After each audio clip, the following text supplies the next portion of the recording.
I do kind of miss Huanglong. Just gimme flying, please. It's not happening. I'm going to give you the harsh truth. Flying will never come to the 1.0 area. I'll explain. Each region is going to have their own mechanics. We know the new Federation is down the road at some point, especially with the Cyberpunk Edge Runners collab. That's probably going to be in the futuristic city of the new Federation, right? That's when we'll get collab. The only way flying comes to 1.0 is if a story event changes the map of 1.0. So you go through 1.0, you go through 2.0, 3.0 could be new Federation, and then when you eventually come back to Huanglong, if there's a story event which you have to complete in order for the map to change, then yes, the map has to change. Something has to happen in the story for the map to be flight compatible. Huanglong doesn't need flying, unlike Renacita. Here's the thing, we are so greedy and spoiled with flying. It's like we need flying. We don't. When Wuthering Waves came out and they fixed the bug, let's go to like when Mount Firmament and 1.2 were a thing, when the majority of the bugs in Wuthering Waves was fixed and the game was smooth. No one was vocalizing that they hated the traversal. People loved the gliding.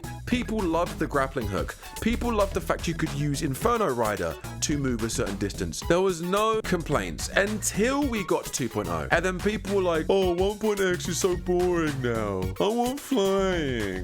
Listen, I want flying in 1.0. I would love flying in 1.0. But flying in 1.0 is only going to happen if a story event changes the map of 1.0. I've said this for ages. 1.0 will never have flying until 1.0 has a story event to change the surroundings in Huanglong, which is going to make the terrain change, which is going to make the world of Huanglong change, which is then going to require you to either have flight or a new mechanic of traversal. That's what's going to happen. I think each region going forward is going to have their own means of traversal. Whether we go into the futuristic world of the new Federation, because here's the thing, if the terrain of Huanglong changes, then by definition and default, the mechanics of the traversal need to change. But until that story event happens, we're never going to get flight in 1.0 unless the story suits it. Now going forward, as I was just saying, each new region going forward, I think is going to have a new mechanic. Flight, by the way guys, I'm very confident flight will not be available in future regions. At least not all of them. I think if we go to New Federation, which it looks like they're teasing from Kalkaru showing up recently, and from the Cyberpunk collab, I think New Federation is going to have something like cars, motorbikes, etc. I don't think it's going to have flying.